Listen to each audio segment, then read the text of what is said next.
Querido amigo, hoje o nosso alvo é estudarmos os capítulos 25 a 31 do livro de Jó. Muitos capítulos, mas nós vamos iniciar mais uma sessão, mais uma divisão dentro desse livro. Nós vamos estudar esses 7 capítulos de uma só vez, porque os argumentos aqui levantados já tinham sido utilizados nos discursos anteriores dos 3 amigos, como também nas respostas dadas por Jó. Há uma passagem que sempre me chama a atenção, é o Salmo 84, versículo 6. E passando pelo vale de Baca, fazem dele um lugar de fontes, e a primeira chuva o cobre de bênçãos. Salmo 84, 6. Na verdade, o vale de Baca não é um vale geograficamente conhecido, e a palavra Baca pode significar choro, lamento, indicando poeticamente que é a passagem que todos nós experimentamos em nossos momentos difíceis. O texto indica que há a possibilidade de passar pelo sofrimento e nele escavarmos uma fonte que será abençoada pela primeira chuva. É como você cavar um poço no meio do deserto e, com os olhos da fé, esperar pela primeira chuva. Assim pode ser a nossa vida na tribulação. Podemos não estar entendendo tudo o que está se passando conosco, mas cremos que o livramento vem e que seremos abençoados. Essa figura pode ser usada para indicar o conteúdo desses capítulos. Na verdade, o que esses capítulos estão nos ensinando é como encarar o sofrimento. E a maneira de encararmos as dificuldades, as tribulações e as provas a que somos submetidos faz toda a diferença no nosso viver diário. Por isso, para esses capítulos, eu creio que o título mais adequado é Como encarar o sofrimento. Os capítulos 25 a 31, então, esse contexto todo que nós vamos estudar, contém um discurso muito breve de Bildade e uma das respostas mais longas de Jó. O discurso breve de Bildade e a ausência do terceiro discurso de Zofar indicam que os amigos de Jó já estavam quase sem argumentos.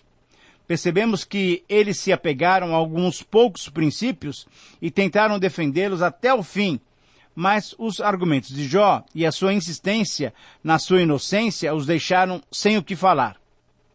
É assim que acontece com os que não admitem que Deus é dinâmico e livre das nossas interpretações. Quando trancamos Deus em um quarto com alguns princípios, ficamos mudos ao percebermos que há mais cômodos na casa onde ele poderia estar indo muito bem. Há pessoas que conhecem apenas algumas passagens bíblicas e as utilizam como se fossem fórmulas mágicas. O que fugir desse roteiro é estranho e deve ser rejeitado. Mas olha, me perdoe, essa não é a maneira de encararmos um problema tão sério como esse, o problema do sofrimento humano. Assim, o princípio que rege, que surge desses capítulos, pode ser colocado através da seguinte frase. A única maneira de enfrentarmos o sofrimento é colocarmos a nossa esperança em Deus, que é único, soberano, onisciente, onipotente e onipresente. Eu repito, esse é o princípio que surge desses capítulos. A única maneira de enfrentarmos o sofrimento é colocarmos a nossa esperança em Deus, que é único, soberano, onisciente, onipotente e onipresente. Então nós vamos encontrar nesses 7 capítulos 7 verdades sobre a maneira correta de encararmos o sofrimento humano, colocando a nossa esperança em Deus. A primeira verdade é comparar a insignificância do homem livre diante da superioridade divina. Capítulo 25, 1 a 6. Então, nesses versos, essa é a última palavra de Bildade. Ele fala e encerra os discursos dos amigos de Jó. Esse é realmente o último discurso dos amigos, dos 3 amigos de Jó, porque depois nós vamos verificar que vai aparecer mais um personagem, Eliú, conversando muito com Jó, debatendo muito com Jó. As palavras, então, finais de Bildade não são novidade. Tudo o que ele diz já tinha sido dito antes. Os versículos 2 e 3 afirmam muitas coisas certas. Por exemplo, o domínio e o temor estão com Deus e a população celestial é incontável. Muito bem. O que ele afirma, porém, nos versículos 4 a 6, não serviria para consolar ninguém. Veja bem, O homem não pode ser justo diante de Deus. Ele está falando isso para Jó. Nem pode ser mesmo puro. Ele é um verme. Ora, que palavra de consolo! Bildade não acredita que alguém possa ser justo e com isso ele está dando um recado direto a Jó, o qual, sendo homem, não poderia estar alegando de forma alguma tão insistentemente que ele era um homem justo. Definitivamente, Bildade, que encerra as palavras dos amigos de Jó, não cria na inocência de Jó. Bildade é o modelo dos amigos frios que tentam trazer consolo, mas somente trazem palavras decoradas que aumentam ainda mais a dor de quem está sofrendo. A segunda verdade é concordar sobre a total grandiosidade de Deus. Capítulo 26, 1 a 14. Na verdade, aqui tem o início, o discurso mais longo do livro todo, que vai de 26:1 até 31:40. E esse discurso é proferido por Jó. O capítulo 26 aparece para concluir esse terceiro ciclo de discursos, que foi iniciado, se você se lembra, lá no capítulo 22, versículo 1. Então, esse capítulo 26 pode ser dividido em 3 partes. Na primeira parte, nos versículos 1 a 4, Jó reclama e diz: palavras, somente palavras. Porque, na verdade, Jó está tendo uma ironia em relação às últimas palavras de Bildade. O que ele havia falado sobre Deus era bonito, mas eram somente palavras. Faltava nas palavras dele o sentido adequado aos reais problemas da vida. Na segunda parte, nos versos 5 a 13, Jó afirma que tudo que sabemos sobre Deus ainda é muito pouco. Ele começa descrevendo o mundo do além, o lugar dos mortos, e depois vai passando pela terra, vai até as nuvens, e vai depois até os céus para afirmar que Deus é que criou tudo e cuida de tudo. Por isso reconhecemos a grandiosidade de Deus. E a terceira parte, que é o final do capítulo, versículo 14, Jó faz uma declaração espetacular. Todas essas coisas são apenas as orlas dos seus mantos, dos seus caminhos, e o seu sussurro só conseguimos ouvi-lo levemente. Mas afinal, por que Jó diz tudo isso? Antes ele afirmara que Deus é onipresente em sua criação. Então, Jó afirma que tudo isso é apenas a beirada, a orla dos seus vestidos, dos seus mantos. O trovão tem o seu poder, quem pode entender? Jó reconhece o grande poder de Deus, embora não possa descrevê-lo em detalhes completos. Tudo isso que se disser ainda será pouco diante da grandiosidade de Deus. Querido amigo, então, veja bem, quando reconhecemos essa grandiosidade divina, dessa maneira estamos encarando corretamente o sofrimento com esperança. E essa é a maneira certa para enfrentarmos as dificuldades da vida. A terceira verdade, então, sobre uma maneira correta de enfrentarmos o sofrimento é concluir que a justiça divina é superior à justiça humana. Capítulo 27, 1 a 23. Também o capítulo 27 pode ser dividido em 3 partes. Nos versos 1 a 6, Jó argumenta novamente a respeito da sua integridade. Várias e várias vezes Jó já tinha desafiado seus amigos a encontrarem nele alguma falha que provasse ser ele o culpado, ou que ele estivesse mentindo. E agora, novamente, ele se apega à sua justiça, dizendo que não tem nada da sua vida que seja reprovável. Nos versos 7 a 10 desse capítulo 27, Jó concorda que a justiça divina é retributiva. Ela vai recompensar os ímpios e percebe que no final das contas, o ímpio é absolutamente nada. Isso é, toda a grandiosidade dele, toda a riqueza dele, todo o poder dele se desfaz no final das contas. Mas ao mesmo tempo, Jó reafirma que esse não é o seu caso em particular. Ele está se desfazendo, mas ele não é ímpio. Ele continua reafirmando a sua justiça, a sua inocência. E nos versos finais, 7 a 18, esses versos, na verdade, são de difícil até interpretação. Sem qualquer indicação anterior, Jó se coloca ao lado dos seus amigos e nos dá um retrato da sua teologia. Antes, veja bem, ele tinha afirmado que os ímpios prosperam. Agora aparece um outro Jó dizendo que os ímpios não prosperam. Afinal de contas, esse é um discurso de Jó ou é de Zofar?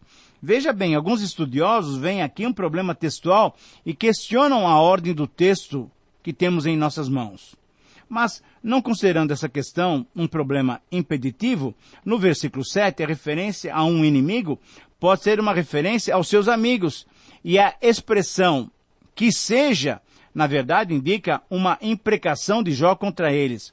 O que eles disseram era muito grave, e Jó então confiava que alguém poderia fazer justiça no seu caso, e esse alguém seria somente Deus.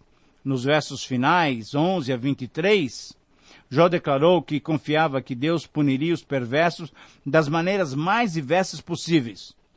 Olha, ele fala algumas coisas terríveis. Os seus filhos morreriam ou pela espada ou pela peste. O acúmulo de prata e roupas seria usufruído pelos inocentes, e não por eles, os roubadores. A sua casa seria consumida pela traça. Enfim, ele se vai, esse ímpio, como uma folha de árvore levada ao vento. No fim, a justiça de Deus apanhará o ímpio e não o poupará. Essa era a certeza de Jó, e essa deve ser a certeza de quem confia no Senhor. Quando confiamos no Senhor dessa maneira, certamente temos a maneira correta de enfrentar o sofrimento. Por isso, a quarta verdade é convencer-se de que Deus é a fonte de toda a sabedoria. Novamente a pergunta, de que maneira você pode encarar o sofrimento?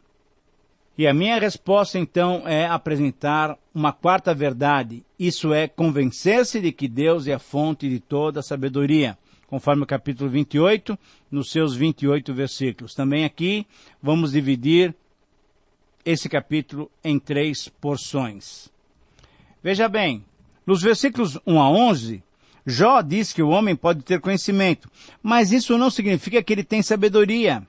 É possível notarmos que até aqui temos constatado que não houve nenhuma resposta objetiva à questão do sofrimento de Jó. Constatamos que a sabedoria humana se esgotou. Deus ainda não falou nada, e é Ele quem sabe de todas as coisas. Então, nesses versos 1 a 11, eles descrevem o desenvolvimento do conhecimento do homem na sua relação com o mundo criado. Ele aproveita a natureza engenhosamente para o seu progresso econômico. Ele usa a inteligência dada por Deus. O conhecimento, porém, não é a sabedoria de que ele precisa. A linguagem de Jó é do mineiro que escava com habilidade em busca de preciosidades, mas não encontra sabedoria pelo mesmo processo. Nos versos 12 a 19, Jó afirma que a sabedoria não pode ser comprada. Ele diz assim no versículo 12, mas onde se achará sabedoria? E onde está o lugar do entendimento? A sabedoria não é um bem só para os ricos, porque o seu dinheiro não pode adquiri-la. Não há valor que possa comprá-la, pois ela não faz parte daquilo que se compra. E nos versos 20 a 28, terminando o capítulo, Jó afirma que só Deus possui a verdadeira sabedoria. E só Ele pode dá-la ao homem. Deus entende o seu caminho, e Ele sabe o seu lugar, porque Ele conhece até as extremidades da terra, Ele vê tudo o que é debaixo do céu. Só Deus sabe como encontrá-la, porque só Ele sabe o caminho para se chegar a ela, a sabedoria. Somente Deus possui conhecimento e sabedoria suprema. As respostas para as ambiguidades da vida só podemos encontrar em Deus. Querido amigo, o homem só se conhece quando conhece a Deus. Qualquer conhecimento fora dele é mera especulação. Não se trata de um conhecimento sobre ele apenas. É um conhecimento associado à experiência pessoal com Deus da mesma forma pessoal. A quinta verdade, então, para se entender corretamente o sofrimento, é considerar o passado tranquilo e a sua segurança. Capítulo 29, 1 a 25, nos mostra Jó expressando o seu sentimento, que por vezes parecia que Deus se esquecia dele. Parecia que Deus se esquecia de protegê-lo. Ao relembrar o seu passado, Jó fez 3 considerações. Primeira, Nos versos 1 a 10, Jó se lembrou do seu primeiro estado. Nesses versos, ele se relembra do seu estado anterior e como ele era feliz e próspero. Ele descreve também a sua conduta de um homem honrado e respeitado. Nos versos 11 a 17, ele relembra como seu procedimento era notável do ponto de vista moral, espiritual e social, ajudando inclusive aos necessitados e defendendo os oprimidos. E por fim, nos versos 18 a 25, Jó se lembra de que sentia-se em segurança e era muito respeitado em suas palavras. Na verdade, o capítulo 29 todo é um desenvolvimento de 1:21, onde lemos: o Senhor o deu. Aqui vimos uma descrição detalhada de como a vida de Jó foi plena de bênçãos concedidas por Deus. Jó não tinha um falso conceito sobre si mesmo, mas descreveu a realidade da sua vida antes daquele terrível sofrimento que sobre ele se abatera.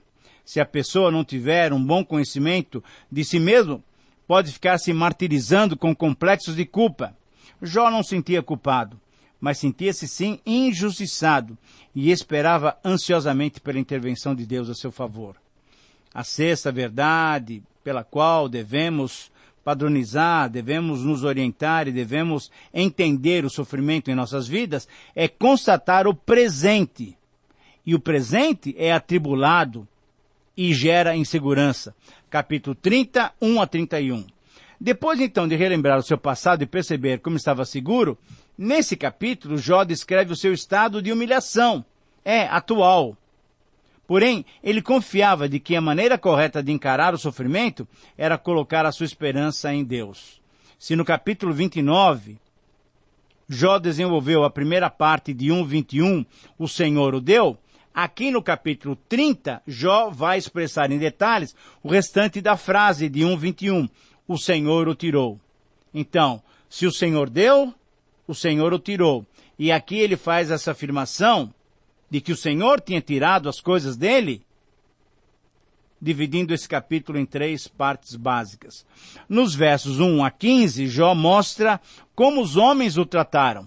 Ele foi expulso da sociedade. Ele se tinha tornado um motivo até de canções sarcásticas. Tinha se tornado motivo de escárnio e lhe cuspiam no rosto. Ele estava vivendo realmente uma situação desgraçada. Perdoe minha palavra. Nos versos 16 a 23, Jó mostra como Deus o tratou. Jó descreveu a sua desgraça e a sua humilhação. Quanto mais se tem, lógico, mais se sente ao perder. Então a dor que Jó sentia foi acentuada pela lembrança de tudo quanto tinha. Quando observamos que Jó não sentia tanto a perda dos bens, mas a perda da íntima comunhão com Deus, esse era o seu bem maior. E Jó queria restabelecer essa comunhão. E nos versos 24 a 31, Jó mostrou como ele se sentia abandonado. E aqui o mais triste nesse capítulo é o toque de abandono que Jó sentia. Ele se sentia completamente desprezado, humilhado. Isso nos faz refletir, pois mesmo tendo esses sentimentos, conscientemente, sabemos que a realidade é outra. Eu espero, querido amigo, que você também, embora muitas vezes sinta-se abandonado, saiba que Deus está sempre ao seu lado. A sétima verdade é confirmar a inocência e expor-se ao julgamento divino, capítulo 31, 1 a 40. Concluindo a sua argumentação e nós concluindo o nosso programa, nós percebemos que Jó aqui alista uma série de delitos, negando-os todos, com base no princípio de que quem acusa é que tem que provar. Como nada se provou, ele confirma a sua inocência. Nos versos 1 a 12, ele alista os delitos dos pecados na área pessoal, da cobiça e da sedução. Nos versos 13 a 23, ele alista os pecados na área social, da opressão contra o pobre e da injustiça contra os órfãos. E nos versículos 24 a 34, Jó alista os pecados na área religiosa, da confiança e dependência nas riquezas. Mas a todos eles, ele rejeita e se diz completamente inocente. Nos versos finais, Jó demonstra a sua ousadia e proclama a sua defesa. Ele proclama que espera ser respondido. E o verso 40 encerra com a expressão: acabaram-se as palavras de Jó, dando a entender que ele não mais argumentaria, mas esperaria pelo procedimento de Deus, pois só ele pode julgar a nossa causa. Querido amigo, a minha oração é que você possa agir como Jó, declarando a sua inocência, a sua pureza, a sua vida de compromisso com Deus e deixando com Deus o seu julgamento. Não fique deprimido, não fique triste com as opiniões alheias. Muitas vezes elas são opiniões injustas. Deixe que Deus julgue o seu proceder. Mas uma pergunta: você está preparado para isso? Querido amigo, que Deus te abençoe e que Ele possa lhe dar convicção de colocar a sua vida ao crivo dele mesmo, que conhece tudo, e que você seja aprovado no seu viver diante do Senhor. Um grande abraço e que Deus o abençoe. Até o próximo programa.